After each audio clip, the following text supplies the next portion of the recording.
Aranui in Christchurch, some would say the Otara of the South Island. It could be a number of suburbs up and down the country. To the locals, it's known as the East Side, a side of town where unemployment is well above the national average and educational achievement well below it.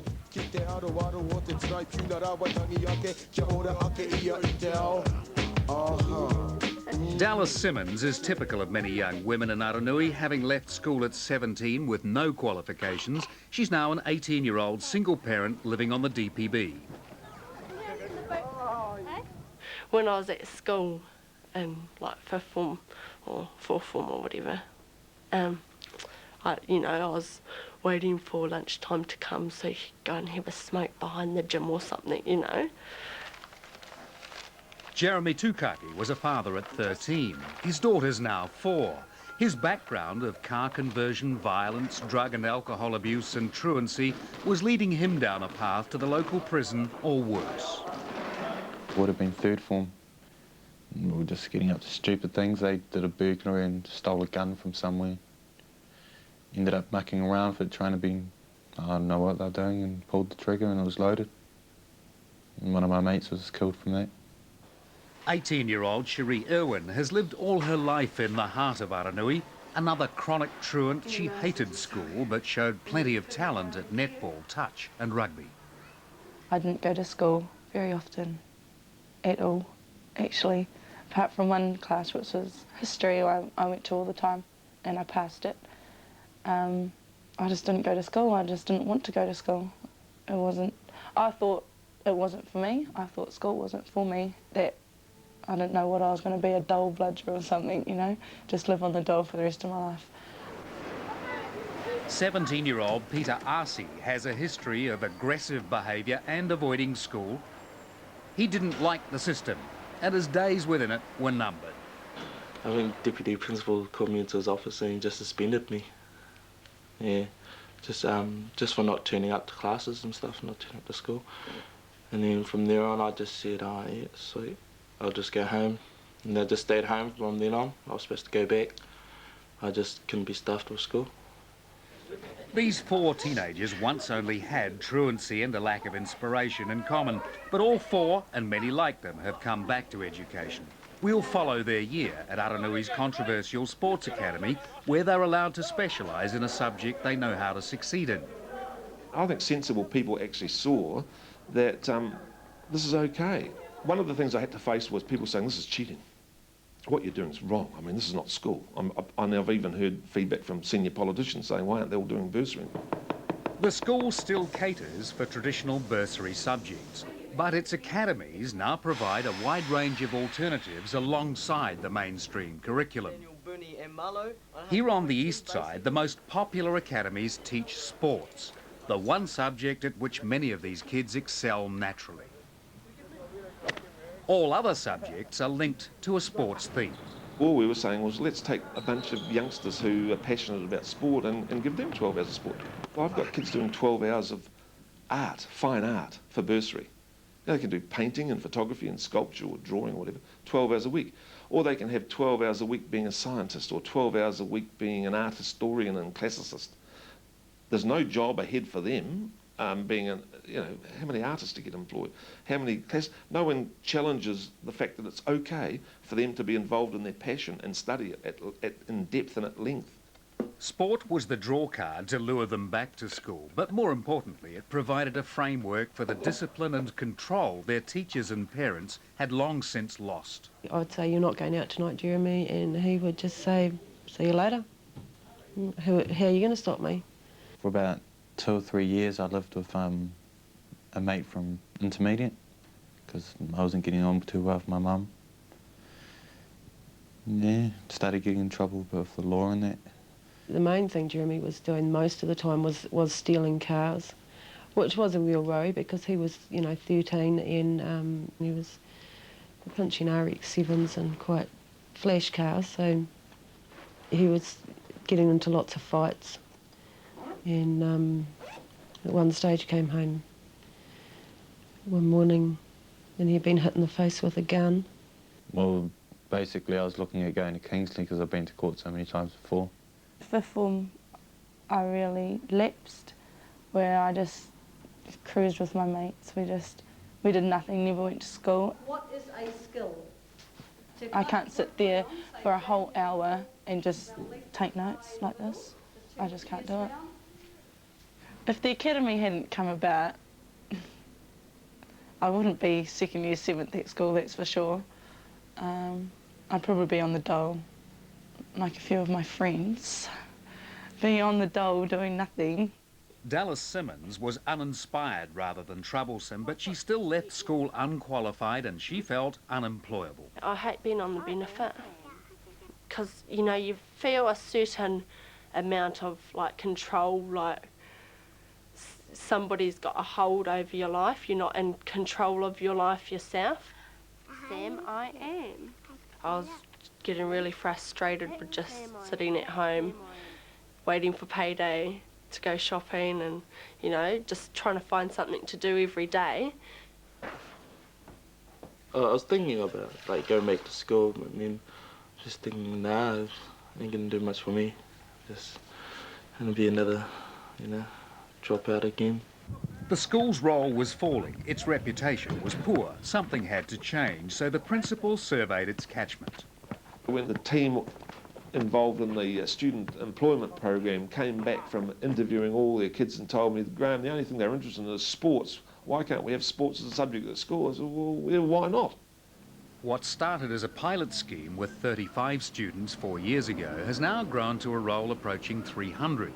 Cherie, Jeremy and Peter are 3 of that number, starting another year in the rugby academy.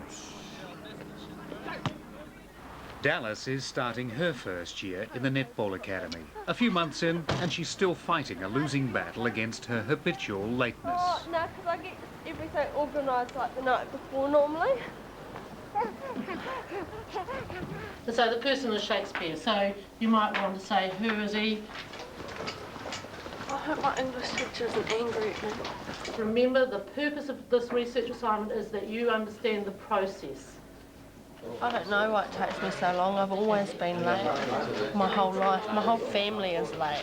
You know, it's like a trait that my whole family's got. That's how I've been brought up, being late to school every day, you know. You've missed the first beginning of this project, haven't you? Why was that? First 2 periods, because Tyler was sick. She had that bug that's going around. So, you know, it just puts me behind everyone else. And it's hard enough already without being behind everyone else. Meanwhile, across at the rugby academy, Pete and Jeremy may just have met their match in academy teacher and team coach John Rangahuna. It's not about rugby at all. It's not about that, it's much bigger.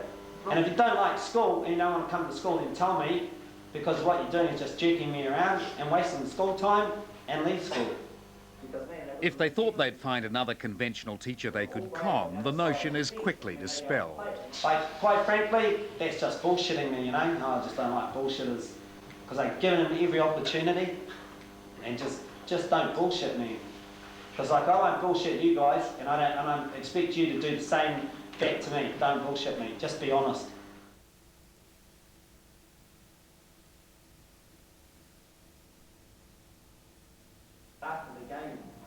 In class, Johnny continues to reinforce the academy's central concept, that all disciplines required to succeed in sport relate directly to becoming an employable adult. If someone doesn't come to my training, I'm really dirty on it, you know. That's, I don't know what you could compare it to. I suppose you can compare it to a day at work, I suppose, and someone doesn't come to work and they don't ring up or they don't have a medical certificate, but they turn up the next day and as though, you know, there's nothing wrong. Body on the line, boys.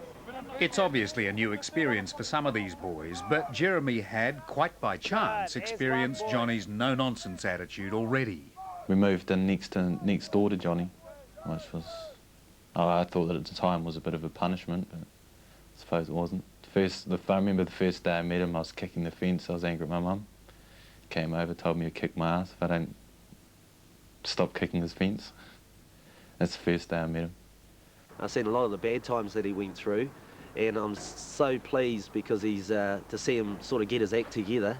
Things started to change for me when Johnny really started believing in me and watched me play in senior league when I was only 4th form, and That just really started me off, like believing that I could actually go somewhere. Jeremy chose the Rugby Academy after a year and a half in the more general All Sports Academy. He went to Australia to play semi-pro league, but got dropped for failing to turn up at work. So this year, he's returned to Aranui to specialise in rugby and league and to make more of an effort in the classroom.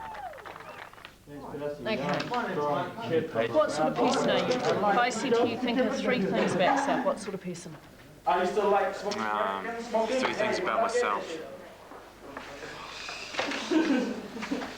I can't think of anything. Does good looking count? No, I'm not that. No. Jeremy being hooked into the Rugby Academy was the best thing that happened. When he was in the Sports Academy, he certainly had some focus, but he also had to give his focus across a number of different sports. With the Rugby Academy, he can actually focus on where he wants to go. And I think that that's been the changing point for him. Cherie also has Pat Agnew as her English teacher, and she can hardly believe the classroom can be enjoyable. Cherie? 247. Yes, good. Only that. There are a lot of people who actually believe that students, adults, no matter what, only learn what they need to learn. I totally believe that they will learn what they need to actually know right then and there what is relevant to them. So in a bursary class, they'll actually learn how to pass the exam at the same time as they learn the content.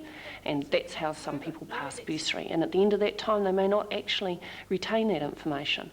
With the academy classes, it's the same. However, because they're using it practically every day in their 12 hours of the academy classes, everything that I do in communication is linked into that. Like for English, it's all interpreted around sport, which is what I love to do.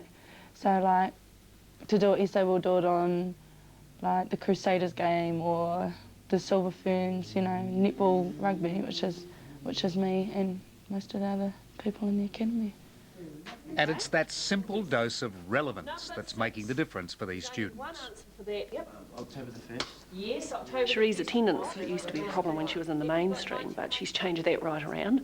And she changed that, I think, last year, and it's become even more important to her this year to actually be there to take part in everything. But I do it now, because it's fun. It's fun now. In the Netball Academy, ex-Silver Fern Marg Foster shares the belief that sport is a perfect vehicle for rebuilding self-esteem. It's really just a vehicle that I'm using with these players to get them to where I want them to go for the future. And, you know, that's probably the most important thing. I'm not tuning out Silver Ferns here. Keep calling, keep calling, keep calling. When you're keeping fit, you know, you just feel so much better about yourself, and it encourages you to learn in the classroom as well. It has for me, because like after I've been working out or something, you know, I know that I've got to go to school and do maths or something, and I feel good after I've had a workout, had a shower and gone back to school refreshed, you know. I can't say now, yes, 100% they're going to be, you know, a policewoman and in the army or a school teacher or wherever they choose, but they're 100% in their attitude change, their values and their self-belief, and that's probably one of the most important things. I know they can do it. Pete takes his rugby seriously. He's naturally very competitive, and for good reason, still under the watchful eye of Johnny and Academy coordinator Harry Westra.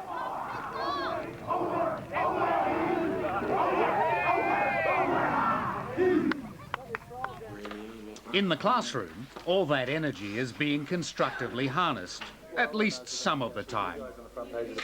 You'll see us, mate. We'll be there, mate. See there, they'll be full, mate. They'll be party at Peter Hussey's place. Pass it on.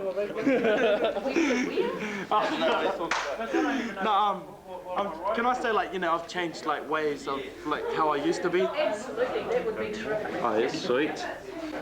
I don't know that Peter is going to take with him a lot of what we're doing, but I think that he sees it as part of what he should be doing. They can all do the work. The idea is to make them want to do the work. After just a few months, it's very apparent that the ideas of team and whānau are at the core of creating the long-term success the Academy hopes to achieve for its students.